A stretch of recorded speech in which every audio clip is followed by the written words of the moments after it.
10 سوالات ہیں اور 10 ہی جوابات،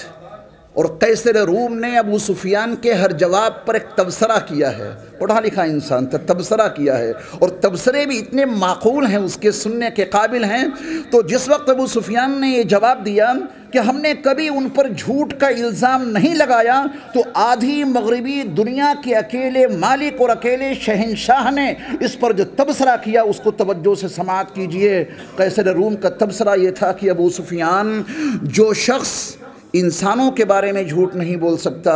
وہ اللہ کے بارے میں کیوں جھوٹ بولے گا؟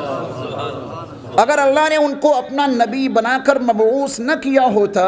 اگر اللہ نے ان کو اپنا رسول بنا کر مبعوث نہ کیا ہوتا، تو وہ کیوں بتاتے کہ میں اس کا پیغامبر ہوں؟ وہ کیوں کہتے کہ میں اس کا رسول ہوں؟ وہ کیوں کہتے کہ میں اس کا بھیجا ہوا نبی ہوں؟ جو انسانوں کے بارے میں جھوٹ نہیں بول سکتا، وہ اللہ کے بارے میں جھوٹ کیوں بولے گا؟ گویا اس نے بہت کچھ اقرار کر لیا۔ 10 سوالوں کے جوابوں پر جب تبصرہ مکمل ہو گیا، تو اب میں قیصر روم کے کچھ جذبات، جس کو سیدنا امام بخاری علیہ الرحمہ نے نقل کیا ہے، میں اس کے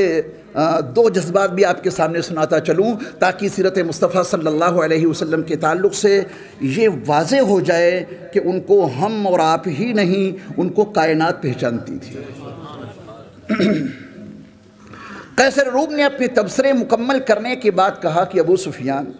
میں نے تم سے جو کچھ پوچھا اور تم نے جو کچھ اس کا جواب دیا، اگر یہ سب صحیح ہے تو عن قریب یہ میرے 2 پیر جہاں ہیں، یعنی ملک شام،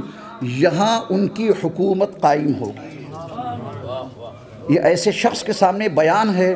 کہ جس نے میرے مصطفیٰ علیہ السلام کے لیے مکہ المکرمہ میں زمین کو تنگ کر رکھا تھا، آپ کی راہوں میں جن لوگوں نے کانٹے بچھائے، آپ علیہ السلام کے اوپر جہاں کوڑا ڈالا گیا، جہاں آپ کے گھر میں پکتے ہوئے کھانے پر غلاظتیں پھینکی گئیں، جس مکہ المکرمہ کی سرزمین پہ آپ کی گردن میں چادر کا پھندا ڈال کے کھینچا گیا، میرے مصطفیٰ کی آنکھیں ٹنگ گئیں، اور جس مکہ المکرمہ میں موجود اللہ کے گھر میں داخلے کے لیے ہر انسان اندر جا رہا ہے اور واپس آ رہا ہے، اور جب حضرت محمد صلی اللہ علیہ وسلم اندر داخل ہونے کے لیے دروازے پر پہنچے ہیں، تو عثمان بن طلحہ نے ہاتھ لگا کر یہ کہا تھا کہ محمد، ساری دنیا اندر جا سکتی ہے مگر آپ نہیں۔